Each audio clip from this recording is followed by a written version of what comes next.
अभी हाल ही में एक बिल्कुल नया ग्लोबल इंडेक्स जारी हुआ है और यकीन मानिए ये राष्ट्रीय सफलता को देखने के हमारे नजरिए को पूरी तरह से बदल रहा है।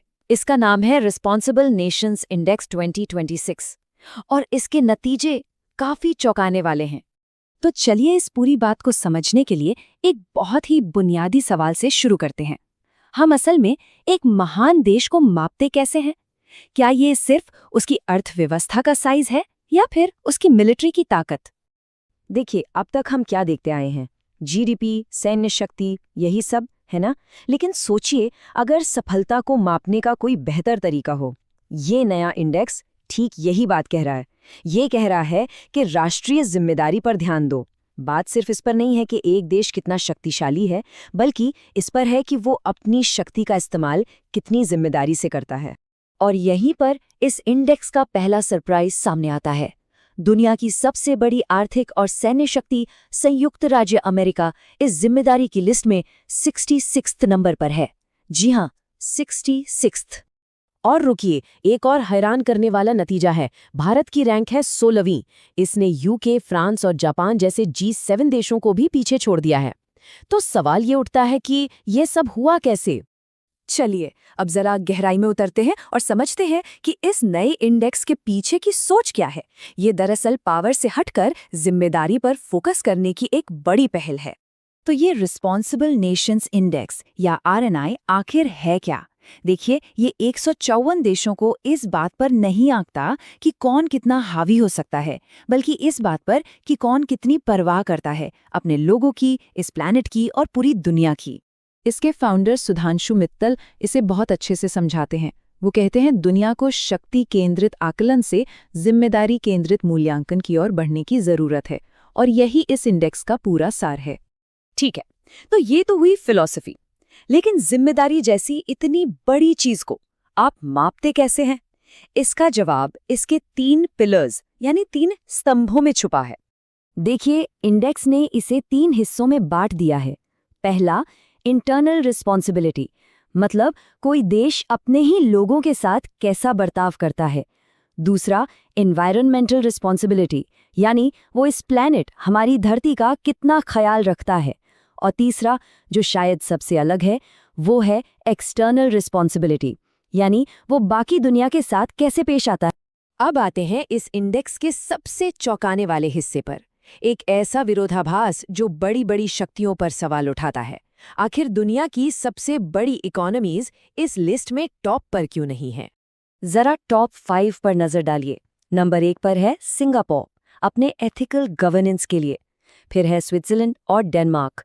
एक पैटर्न दिख रहा है ना?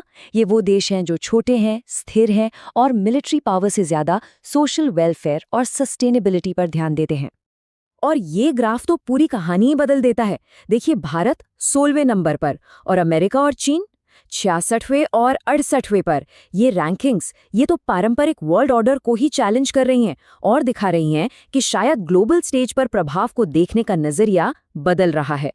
तो इसका मतलब क्या हुआ? मतलब साफ है, सिर्फ ज्यादा जीडीपी होने का ये मतलब बिल्कुल नहीं है कि कोई देश जिम्मेदार भी होगा, बल्कि ये विरोधाभास तो ये दिखाता है कि कभी कभी दुनिया पर छा जाने की दौड़ में जिम्मेदारी कहीं पीछे छूट जाती है। चलिए अब खास तौर पर भारत की बात करते हैं, समझते हैं कि आखिर ये 16वें नंबर तक पहुंचा कैसे। तो भारत की इस शानदार रैंकिंग के पीछे क्या वजह हैं? ये 4 बड़ी वजहों पर टिकी है। दुनिया भर में शांति स्थापना में इसका बड़ा रोल, ग्रीन एनर्जी में इसकी लीडरशिप, डिजिटल टेक्नोलॉजी से लोगों तक मदद पहुंचाना और ग्लोबल साउथ में अपने पड़ोसियों की सहायता करना।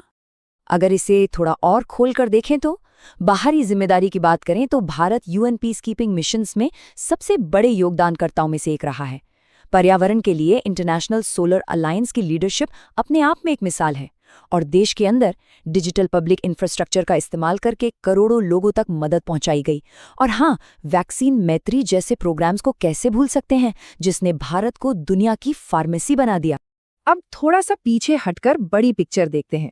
ये इंडेक्स सिर्फ नंबरों का खेल नहीं है, ये नैरेटिव्स की यानी कि वैश्विक कहानियों की एक नई लड़ाई है।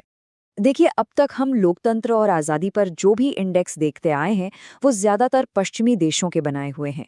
ये RNI एक तरह से उन नैरेटिव्स को एक काउंटर नैरेटिव देता है। ये कहने की कोशिश है कि दुनिया को देखने और मापने का सिर्फ एक ही नजरिया नहीं हो सकता। हाँ, लेकिन एक बैलेंस नजरिया रखना भी जरूरी है। इस इंडेक्स की भी कुछ आलोचनाएं हैं। जैसे कुछ लोगों का मानना है कि ये उन देशों को शायद कम आंकता है जो दुनिया को सुरक्षा देते हैं। दूसरा, ये 2026 की रिपोर्ट के लिए 2023 का डेटा इस्तेमाल करता है, तो डेटा थोड़ा पुराना है। और सिंगापुर को नंबर 1 पर रखने से ये सवाल भी उठता है कि क्या ये एक ऐसे मॉडल को बढ़ावा दे रहा है जो आर्थिक तरक्की के लिए कुछ आज़ादी से समझौता करता है। लेकिन इन सब बातों के बावजूद इस रिपोर्ट का जो मूल मंत्र है, जो सबसे बड़ी सीख है, वो इस एक लाइन में छिपी है: जिम्मेदारी के बिना समृद्धि टिक नहीं सकती। यही इस पूरी कवायद का सार है। तो ये पूरी कहानी हमें एक आखिरी सवाल पर लाकर छोड़ देती है। आने वाला कल किसका होगा, ताकत का या जिम्मेदारी का? सोचिएगा जरूर।